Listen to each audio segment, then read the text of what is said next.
I'm here in Medjugorje at Apparition Hill, and I'm with, what's your name? Charlotte Parks. Where are you from? Austin, Texas Austin, area. Texas. A long way from here, from Medjugorje, Yes, from Apparition yes. Hill. And you told me a bit about your story. It's so amazing. So when did you hear the first time in your life about Medjugorje? My mother wanted to come in 1990, and my father would go with her. So I told her that I would go, and so I You were went an along. atheist at the time, you told me, no? What now? An atheist? I was an atheist at the time. Yeah, yeah. I had absolutely zero belief in the church or in God or of any form. Yeah. But you came. You said a free trip. I'm Oh, coming, yeah. mommy. Yes, yes, oh yes. And so, but she wouldn't let me read a book about it or anything. So I knew nothing other than that a Blessed Virgin Mary is appearing to children. So I didn't read anything about it beforehand. And then, but when we arrived, then the moment my foot stepped off the bus, I in my head I said, I'm on sacred ground, which was very unusual because the word itself, sacred, was nothing I would ever think of. And this is before we ever even entered the village. We were just at our little hotel, and I already knew it was sacred. And then we went upstairs and and it was late, to go to bed. And we were sitting there, I turned to my mother and I was like, Mom, I want to go to confession tomorrow because I want her to see the Eucharist. And I don't think she could have possibly expected that. She was just sitting there, I know, just, oh my gosh, how is this, my little atheist? It's already happening, and we were not there an hour in Medjugorje. And so then when the next day we went to the English Mass, and that was beautiful, and I was just already full of a lot of joy. And then afterwards we came up down the street from where we are now to Visca's house, where Visca spoke to us and talked to us, and with her beautiful face and beautiful smile. And then afterwards she prayed over people, and she put both of her hands very firmly on my head and prayed over me. And at that moment everything broke, and rivers of grace were flowing through me, and over, and I just sobbing and crying, and it just, from that moment my heart was free, and I just ran and hid for an hour to cry and hide from my mom so that I could have that, because it was just a very tender moment. Wow, amazing. And you said it was a different time. You lived in the houses of the village, the people. Right. We stayed in the, a lot was not here because it was 1990. Yeah, so it was the mother of the house served us. And we had a little table in a hallway, where we ate our breakfast and lunch and all of that with her, and it was lovely.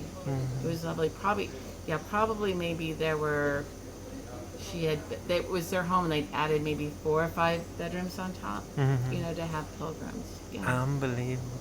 And so you hid and you cried.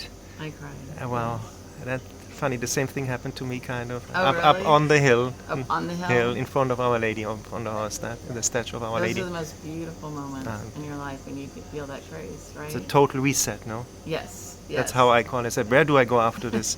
There's only heaven, but I know, life goes on. I know. In fact, I remember going back to the room by the end of the whole day was beautiful.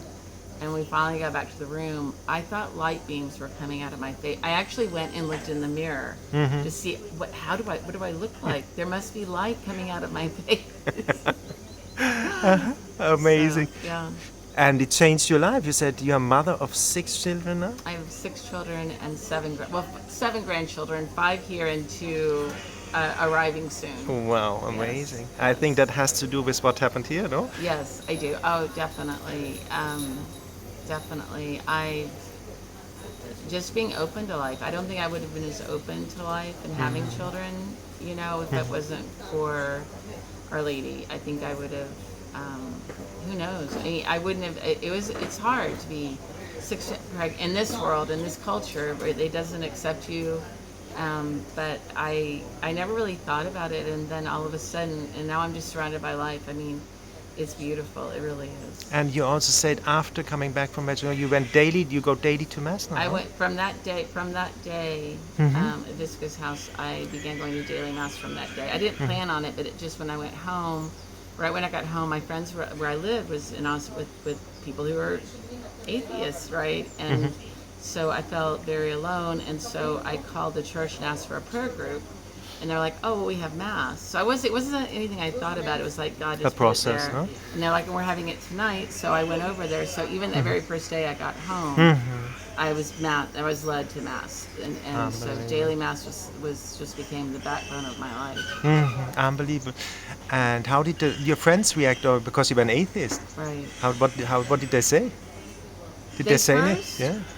at first they were really accepting, but it was hard because my best friend. I remember one time later I talked to her about it because it was hard to live together. We actually ended up very shortly after that I separated from them. But she said she told me I felt like you left me in the sinful dust. Wow. Is what she said. Because you saw you in the And- night. Yeah. Felt it. Yeah, and so she actually, but then eventually she did end up, her and her future husband started going to church and started doing things like that, but that was later. By So example, I ended you up mean? spending a lot of time by myself for a period of time before I met before I got my husband. I got married, and it was just a really beautiful time. Honestly, I got an apartment. I lived by myself, and it was just me and Jesus, and Mary, Mary, and the Holy Spirit. My mom would call and worry about me because she lived in Dallas, which is another town. And I was like, "Mom, I've got the Father, Son, Holy Spirit, and Blessed Mother. I am fine. I'm set." Fine. And actually, it was a really beautiful time that I missed. And then you said, like, before coming here, how do you say, you had to come back here because. Well, it's interesting. I always thought that I would come back after 25 years. I don't know why, but that came and passed. And then COVID happened, the virus, and then I realized I might not ever get to.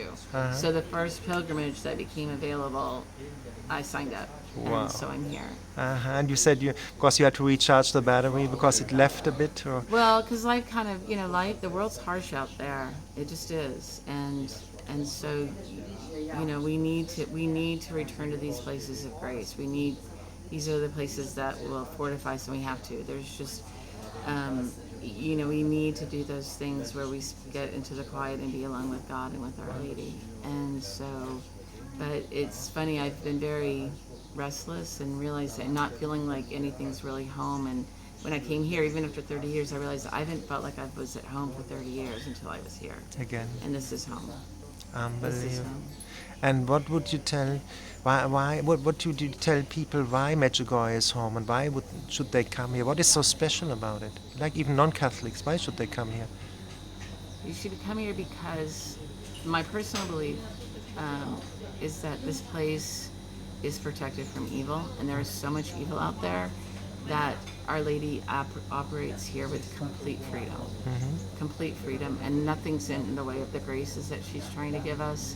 And it's just the simplicity and goodness of the people just supports that, and it's just where you can be free, and you can really, really be who you are.